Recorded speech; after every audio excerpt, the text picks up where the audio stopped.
And so we're back with another week of the lovely Katekyo Hitman REBORN. And from last week from 87, because this week this is 88, it continues on with each individual's training. Suna, Gokudera, Yamamoto, Hibari, and Ryohei, who are all training to combat the Varya because they're coming to Japan to get the real half rings.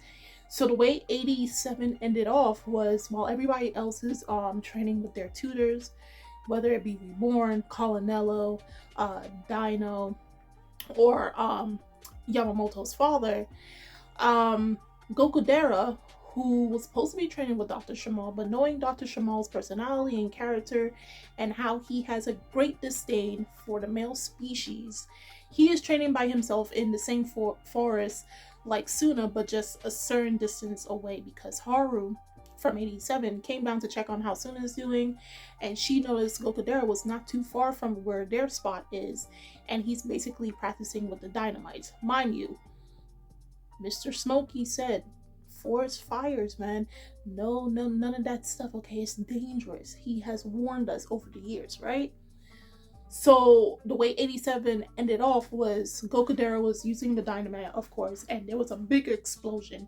And of course, Gokudera got caught in it because one, he was reckless. Might I add, I did say in 87 there was like certain themes for each training that each character had to go through. It's like the complete opposite with them. So like for example, Hibari was flexibility. For Yamamoto, it's sternness. For Yohei, it was basically relaxing to calm down. And now for Gokudera, it's more recklessness and endangerment to himself. So the whole point, like you see, Gokudera is training and everything, and he's the only one who has the most massive amount of damage done onto him simply because Dr. Shamal is not training him. And Dr. Shamal has his reasons. So as I stated before, both of them do have a history, and as in 88, they shown that history where they did like a mini flashback of Gokudera seeing Dr. Shamal and knowing him from when he was really young while he was still living in Italy. Might I add, Gokudera does come from a rich family.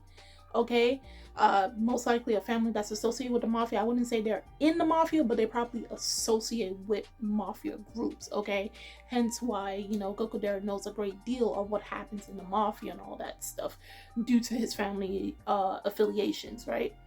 And might I add, Gokudera looks up so much to Dr. Shamal that his haircut that we all know and love is basically a replicant of Dr. Shamal. So in that little flashback, they're showing where Gokudera was going to Dr. Shamal, telling him, I'm bored with the other kids because, they're doing, kid stuff. Gokudera was just like so highly advanced as a young child. And he's looking to Dr. Shamal to like entertain him. Can you show me some new tricks or anything with your mosquito trident? Because originally Gokudera wanted to learn how to, poison people with mosquitoes. Just like Dr. Shamal. Remember, Dr. Shamal is his idol. Okay, and Dr. Shamal was just like, no, I'm not going to show you that. Instead, I'm going to give you these dynamite. If we look in that flashback, Gokudera looks no more than like, I don't know, 7, 8. You're going to give a kid bombs? I don't care if they're dynamite. They're still bombs. Okay? And then Dr. Shamal said, okay, Gokudera is saying like, yo, these are lame. I don't want to learn this. And he's like, there's one way to use these, to utilize this. So he told Gokudera to fold and make paper airplanes and throw them. He threw 3 of them, and Dr. Shamal took all 3 dynamites and threw them. And you're thinking he's just throwing a wild throw, and they all hit their target, which fascinated Gokudera. And that's the whole point of him training, because he wants to know how did Dr. Shamal do this technique where despite throwing the dynamite, and mind you, they're not lightweight or anything of that sort, they all manage to hit their target regardless of where the target is. Okay, so Gokudera throughout this whole point of training is trying to master that very simple technique that he saw Dr. Shamal did years ago, but somehow he's missing the mark. And Dr. Shamal is not helping Gokudera simply because, as you'll find out, is because Gokudera, as stated, is very reckless. He doesn't care much about himself.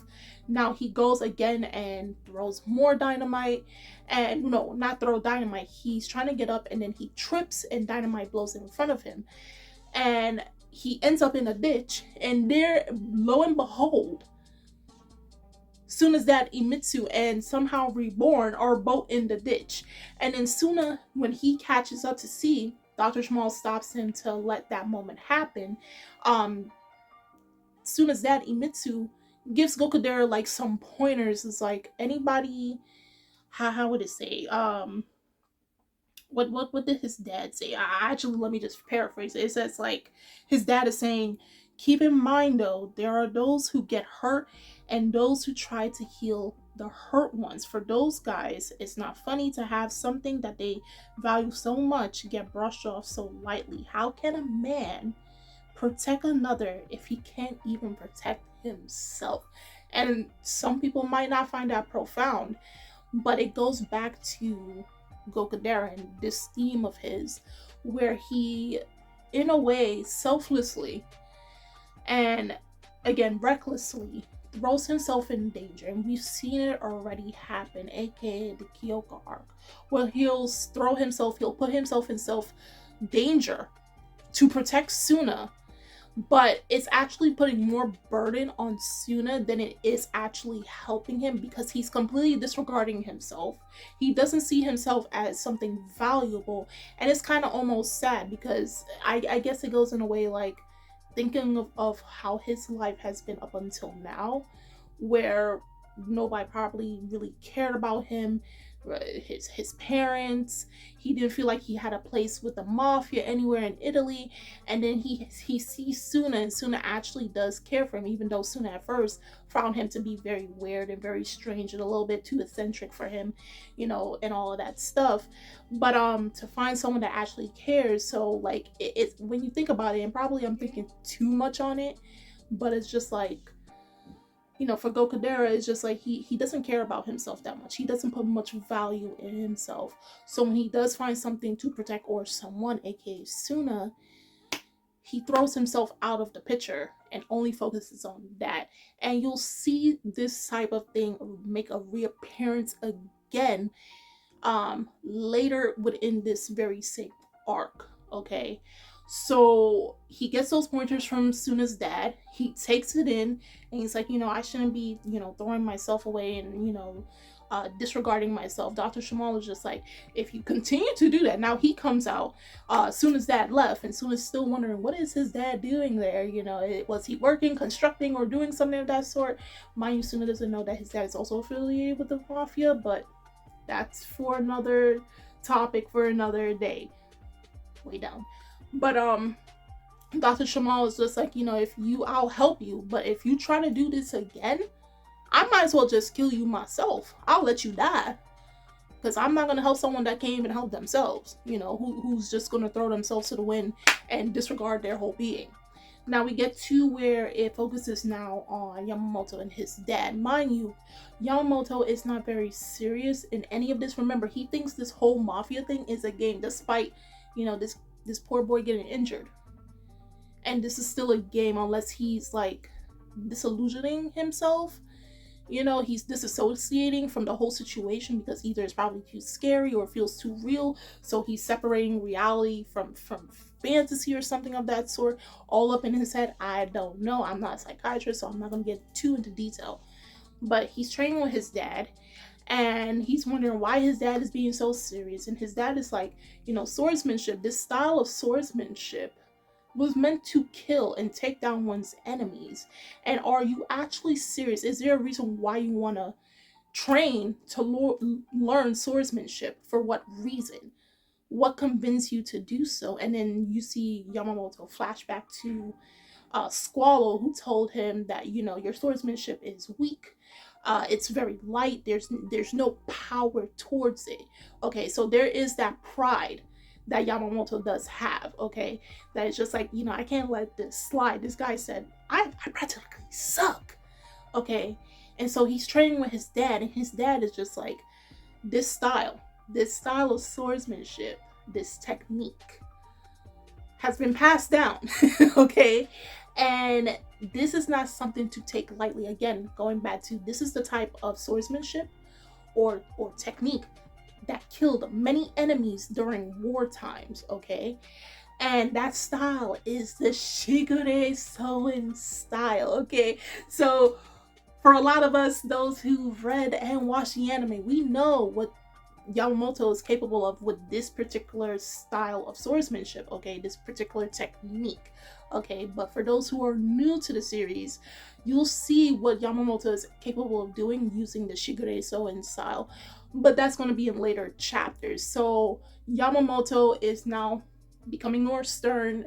He's being more serious about this, and Gokudera is now learning that he needs to start focusing on himself, still care for those that you care for, but put more emphasis on yourself because you are valuable.